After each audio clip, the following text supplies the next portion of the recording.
Hey MTG fans, it's Matt here from TOTALmtg, and today I've been into town and visited a new local comic store and bought a few packets and a couple of nice other things. Got this cool drinks mat, Bazinga, and I got a new Dex box while I was there. Got a nice little Jace one there, and to the important thing now, I bought a couple of packs. So what I thought I'd do is I crack open the packs for you to see, and obviously if I was in drafting, I'd let you show my, I'd show you what I'd pick for my first pick in the draft if this was passed to me and this was my opening packs. So it could be right or wrong what I pick. I don't draft a lot. Probably will start doing some MTGO drafts online. They're quite expensive though, but I will try and do a couple because it has been requested. So hopefully we get on a run, win a few, then we get the packs to keep going, where then you don't have to pay so much money to keep doing them. But, so, let's open our first pack of Shadow over Innistrad and see what we pull.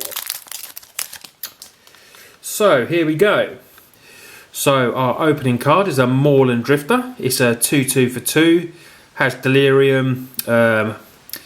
Moorland Drifter has flying as long as there are 4 more card types. So, it's a 2/2, obviously can become flying, but could be hard to activate in the draft. Nagging Thought, look at the top 2 cards of your library, put 1 into your hand and other into your graveyard, and you can play for its madness, cost 2. Nagging Thoughts, good way to, go through your decks. That's a pretty good card. Throttle, expensive removal, but removal is always good. -4/4. Don't know if it would be a first pick, but definitely an interesting card. Ethereal Guidance, creatures you control get +2/+1 to end of turn for 3. Just the Win, return target creature to its owner's hand. Madness costs 1, costs 1 and a blue already. That's quite a nice little instant there. Rabid Bite, 1 and a green. Target creature you control deals damage equal to its power to target creature you don't control. So yeah, could be potential another bit of removal as well. Magmatic Chasm, creatures without flying can't block this turn. Clip Wings, good sideboard card that I have in a few of my standard decks. Each opponent sacrifices a creature with flying, but really only it's not a first pick in draft. So we're going to go to our uncommon. So we got Skin Invasion, enchant creature, enchanted creature attacks each combat if able. When enchanted it dies, return Skin Invasion to the battle transformed under its owner's control. So you see it transforms into Skin Shredder, which is a 3/4. So, I've seen this put on a lot of cards. It's very good. They just attack in, they get to block, and then you get to flip to get a nice creature, which is a pretty nice card. Our next uncommon is Open the Armory. Search your library for an aura or equipment card, reveal it and put it into your hand, then shuffle your library. So that would be very situational in what kind of deck you pick, so it probably wouldn't be a first pick at all. On to our next one. Stensia Masquerade. Attacking creatures you control have first strike. Whenever a vampire you control deals combat damage to a player, put a 1/1 counter on it. You can also play for its madness cost of 3. Next uncommon is a nice land, Woodland Stream. Enters the battlefield tapped, adds a green or a blue. So we go on to our rare, and our rare is, it's a big 7 costing Nephilia Moondrakes flying. So it's a 5/5 flyer, which is obviously, potential nice big bomb in a draft. When it enters the battlefield, target creature gains flying on its turn, so it has a spell when it comes in, so it has an ability when it comes in. You can pay 6, exile it from your graveyard. Creatures you control gain flying till end of turn.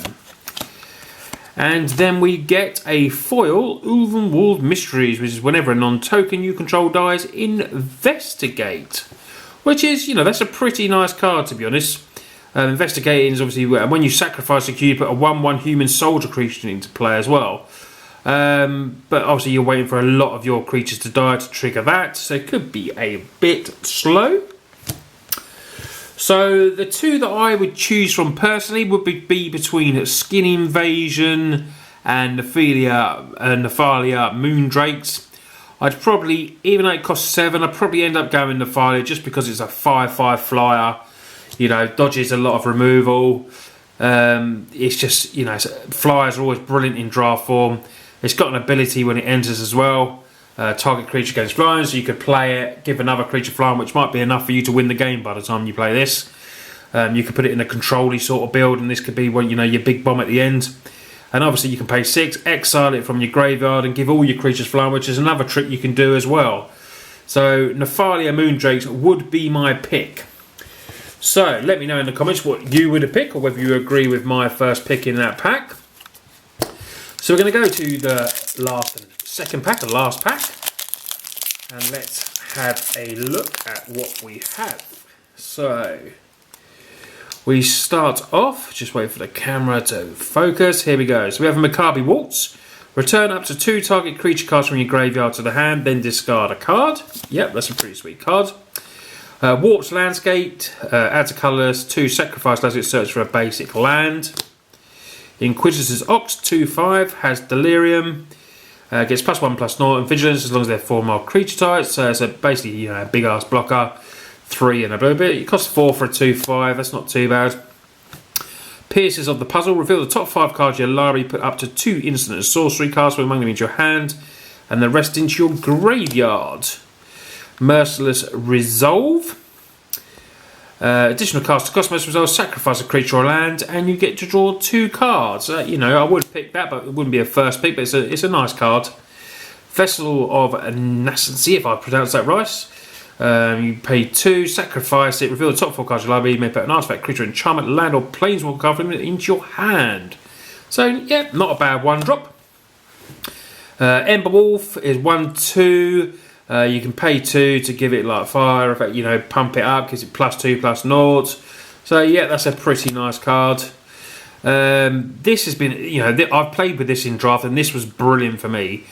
Quilled Wolf, it's a 2/2 for 2. Later in the game, it's brilliant. Pay 6, make it into a 6/6. That would be a card that I would definitely think about if I got nothing good in my uncommons and commons, uncommons and the rare. I would definitely think about that card. True Faith Sensor. Quick creature gets +1/1 and Vigilance. If quick creature is human, it gets +1/+0. So we have Gatstaff Arsonist, 5/4 for 5. Beginning of your creature, no spells are cast. So flips into a 6/5 with Menace, which is, that's a pretty good, and that's a lovely artwork there as well for that. So that would definitely, that's a definitely nice card there. Olivia's Bloodsworn, a good card this one. Flying, can't block, it's a 2/1 flyer for 2. Target vampire gains haste to end a turn, so, Olivia's a very good card. I do like Olivia in draft. Brilliant card. Rise from the Tide, sorry. Put a 2/2 black zombie creature into token battlefield tapped for each instant and sorcery card in your graveyard. So it would have to be built around a specific deck. Obviously, lots of instant sorcery, lots of blues, and then you put this in as your win con at the end. So that would be pretty sweet. Next uncommon is Cult of the Waxing Moon, 5/4 for 5. When a permanent you control transforms into a non-human, you get to put a wolf into play. So that would be very good in a deck as well. And our rare, it's the brilliant Thalia's Lieutenant. When it enters the battlefield, put a 1/1 counter on each human creature you control. Whenever another human enters the battlefield under your control, you put a 1/1 counter. And then we've got a clue, and that. Well, that would be pretty simple for me. I would definitely probably take the Thalia's Lieutenant. Try and then first pick this, then build around with lots of humans. That would be the way to go. It's a great card. It gets +1 counters. When another, when it enters, another human enters, you can put a +1 counter on this. And when it enters, it puts 1/1 counters on all the other humans you have as well. So it's great early, great late. Used in the mono white human deck. Definitely would give a shout out to Quilled Wolf. But you really would take Thalia's over Quilled Wolf. But Quilled Wolf is a great card I found in my drafts anyway. The few that I've played. But yeah, Thalia's Lieutenant would definitely be my first choice. So, and it's a nice rare for me to pull as well, because I think they're definitely. I think that's even modern player. I've played with a bit of modern. If you see my modern white human deck that I've got online that I played and did some matches, if you haven't, go and check out the playlist. It's on the channel. Thalia's Lieutenant performed brilliant for me for modern as well. So yeah, definitely first choice that card. Anyway, guys, I hope you like this. This was just a different way of opening packs. It was requested as well. Letting know what my first picks would be. and you got to see my other cool little bits that I picked up today as well. Anyway guys, thanks for watching. Please leave a like and subscribe, and I'll see you guys soon. Cheers guys.